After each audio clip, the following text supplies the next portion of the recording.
வணக்கம் நண்பர்களே. கும்பலாங்கி கேரளாவில் இருக்கக்கூடிய ஒரு சின்ன அழகான கிராமத்தோட பேருங்க. இந்த கிராமத்தில் அப்படி என்ன சிறப்பு இருக்கு அப்படின்னு பார்த்தீங்கன்னா, இந்த கிராமத்திற்கும் அவதார் படத்துக்குமே தொடர்பு இருக்கு அப்படிதாங்க சொல்லணும். அப்படி என்னங்க தொடர்பு அப்படின்னு தெரிஞ்சதுக்கு முன்னாடி என்னோட சேனலை முதல் முறையாக பார்க்குறீங்கன்னா ஃபாலோ பண்ணி அதில் கொடுங்க.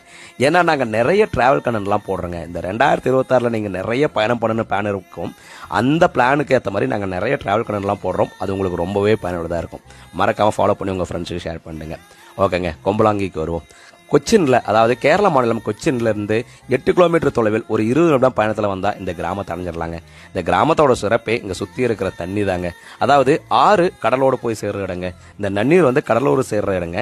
இங்கே இருக்கக்கூடிய ஒரு சில பாக்டீரியா வந்து பார்த்தீங்க அப்படின்னா, அதாவது பயோ லூமினன்சன்ஸ்னு சொல்லுவாங்க இல்லைங்களா, உயிர் ஒளிர்வு தமிழில் சொல்லணும் அப்படின்னா, அதாவது நம்ம ஊரில் சொல்லணும் அப்படின்னா மின்மணி பூச்சி. இது வந்து பார்த்தீங்கன்னா இயற்கை, அதாவது உயிர் உள்ளது, ஒளிர்வு இருக்குது. அதாவது இயற்கை தன்னை பாதுகாத்துறதுக்காக சில தகவல்கள் கொடுக்குது. அந்த மாதிரி தாவர சில விலங்குகளுக்கும் சில பூச்சிகளுக்கும் அந்த இயற்கை அமைப்பு இருக்குது.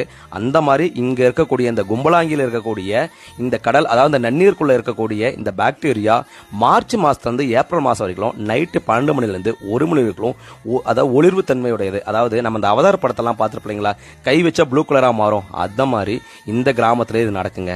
அதனால இந்த ஊர் ரொம்பவே ஃபேமஸுங்க. அதனாலதான் இதை நினைவுபடுத்தும் விதமாக தாங்க கும்பலாங்கி நைட்ஸ்னு ஒரு மலையாள படமே வந்தது. அதில் குறிப்பாக வந்து பார்த்தீங்கன்னா மார்ச் மாசத்துல இருந்து ஏப்ரல் மாசம் வரைக்கும் இதில் சில டைம் வந்து பார்த்தீங்கன்னா மழை பெஞ்சதுன்னா அதை நீங்கள் பார்க்க முடியாது. அதுக்காகவே வெளியூர்லேருந்து வெளிநாட்டிலேருந்து நிறைய பயணிகள் இங்கே வருவாங்க. இந்த வருஷம் நீங்கள் மார்ச் டு ஏப்ரல் மறக்காமல் இந்த இடத்துக்கு பிளான் பண்ணிக்கோங்க. மறுபடியும் சொல்கிறேன், கும்பலாங்கிக்கு ஒரு முறையாக போயிட்டு வாங்க. ரொம்பவே ஒரு அழகான இடம்.